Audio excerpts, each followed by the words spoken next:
ආයුබෝවන් නේපාලයේ හින්දු භක්තිකයන් අවසන් කටයුතු සිදු කරන ආකාරය බලා ගන්නයි අද අපි යන්නේ. මේ තියෙන්නේ නේපාලයේ කත්මණ්ඩු නුවර තිබෙන ආසියාවේ පැරණිතම ආගමික මධ්‍යස්ථානයක්. පසුපතිනාත් විහාර සංකීර්ණය. යුනෙස්කෝ සංවිධානයේ ලෝක සංස්කෘතික උරුමයක් විදියට නම් කරලායි තියෙන්නේ. පසුපතිනාත් විහාර සංකීර්ණය හෙක්ටයාර් 246ක් පුරා විහිදලා තියෙනවා. මේ විහාර සංකීර්ණය ඇතුලේ කුඩා විහාර දේවාල 518ක් තියෙනවා. පසුපතිනාත් විහාරයේ පිහිටලා තියෙන්නේ බග්මතී ගංගා යුරේ. බග්මතී ගංගාව හිමාල අඩවියෙන් ආරම්භ වෙලා නේපාලය හරහා ගලාගෙන ගිහිල්ලා ඉන්දියාවේ ගංගානම් ගඟට එකතු වෙනවා. පසුපතිනාත් දේවස්ථාන භූමියට ඇතුල් වෙන ඕනෑම කෙනෙකුට මුලින්ම දැනෙන්නේ දැවෙන සඳුන්ලි ගිතෙල් සහ තෙත පිදුරු මුසු වූ ඒ බර ඇති සුවඳයි. මේ අවසාන වත් පිළිවෙත හඳුන්වන්නේ අන්තික්ෂ්ටි යනුවෙන්. ඒ කියන්නේ අවසාන පූජාව.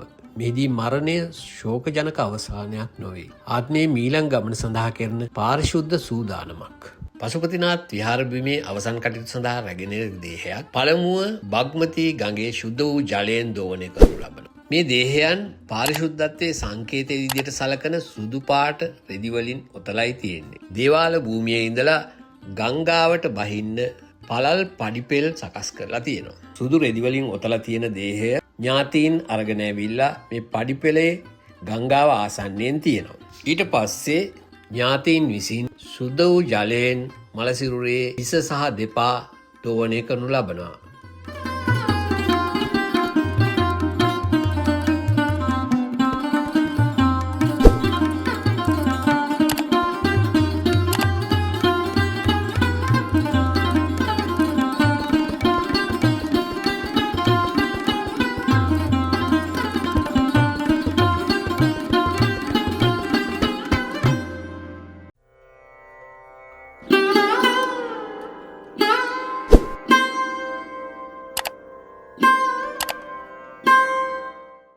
ඊට පස්සේ මේ මියගිය අයගේ දේහය සාම්ප්‍රදායික උණ බම්බු මැස්සක් මත තියෙනවා.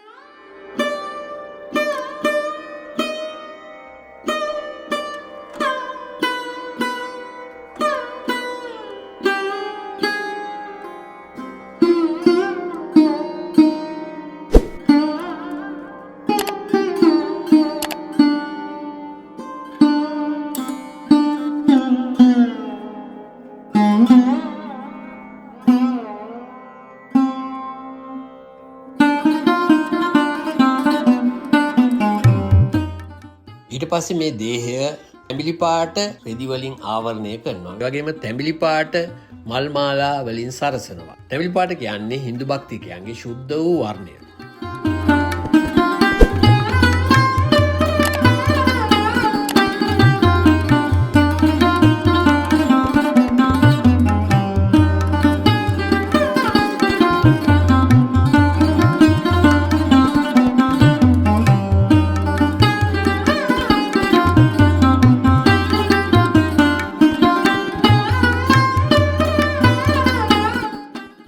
අවශ්‍ය සැරසීම් සියල්ල සිදු කළයන් පස්සේ පිරිමි ඥාතීන් විසින් දේහය සහිත උණ බම්බු මැස්ස කර තබාගෙන දැවීම සඳහා සූදානම් කරලා තියෙන ස්ථානයට රැගෙන යනවා.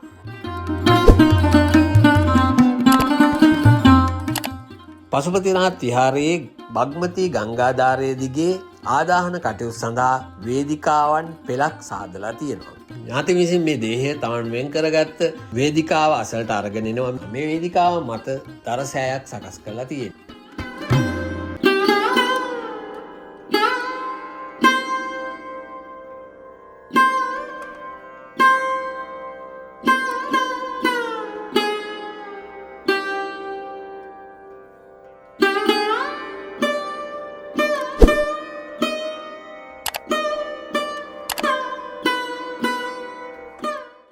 ඥාතීන් විසින් රැගෙන ආපු දේහය දරසෑය වටා තුන් පාරක් දක්ෂිනාවර්තව අරගෙන ගිහිල්ලා ඉන්පසුව ගඟයුරේ ගඩොලින් සහ ලී වලින් විශේෂයෙන් සකස් කළ ආදාහන පීඨිකාවක් මත දේහය තැන්පත් කරනවා. මෙතෙන් සිට සියලුම ප්‍රධාන වත්පිළිවෙත් සිදු කරන්නේ පවුලේ වැඩිමහල් පිරිමි දරුවා හෝ සමීපතම ඥාතියා විසිනුයි. ඔහු සාම්ප්‍රදායික සුදු වස්ත්‍රයෙන් සැරසී හිස මුඩු කර මේ සඳහා සූදානම් වෙනවා. අවසානයේ ඔහු දැල්වූ පන්දමක් ඇතැතිව දේහය වටා තෙවරක් ගමන් කර මියගිය තැනැත්තාගේ මුඛයට ප්‍රථම ගිනි පුපුර තබන්නේ මහ පොළොවෙන් හටගත් මේ ශරීරය නැවතත් මහ පොළොවටම, ඒ කියන්නේ පංච මහා භූතයන්ටම බාර කරමි. මරණය පිරිමි කෙනෙක් නම් දරසෑය දල්වන්නේ ඔහුගේ වැඩිමහල් පුත්‍රයා.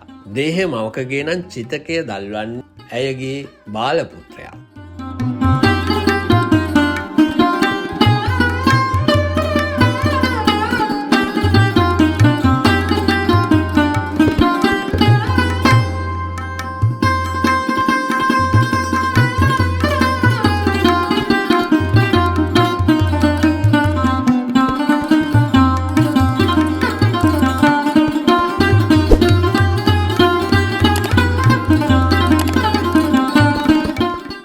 පැය කිහිපයකට පසු සියල්ල අලු බවට පත්වෙනවා. ඒ ඉතිරිවන අලු නැවතත් බද්මතී නදියේ ගලා යන දියවැල්වලට මුසු කරන්නේ භෞතික බැඳීම් සියල්ල අවසන් වූ වග සන්තුහන් කරමින්.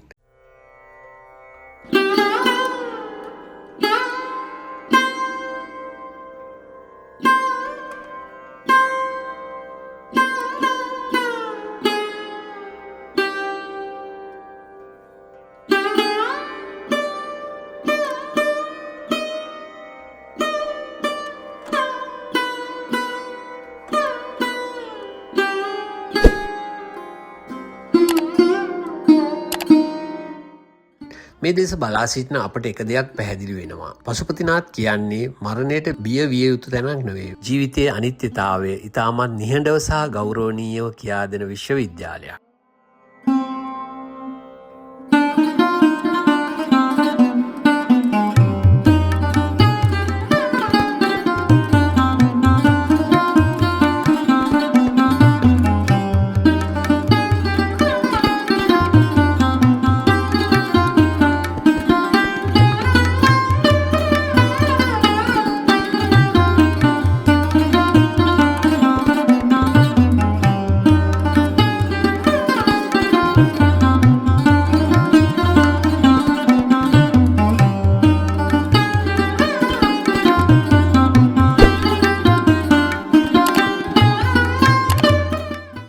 ලෝකෙ පුරා ජීවත් වෙන විවිධ ආගමිකයන්, විවිධ ජාතීන් ඔවුන්ගේ ජීවිතයේ විවිධ අවස්ථාවන්, වැදගත් අවස්ථාවන් වල විවිධ ආගමික චාරිත්‍ර අනුගමනය කරනවා. නේපාලයේ හින්දු භක්තිකයන් තමන්ගේ මරණයේදී අවසන් කටයුතු සිදු කරන ආගමික චාරිත්‍ර තමයි අපි බැලුවේ. සියල්ලන්ගේම ආගමික විශ්වාසයන්ට ගරු කරන්න පුරුදු වෙන්න ඕනේ.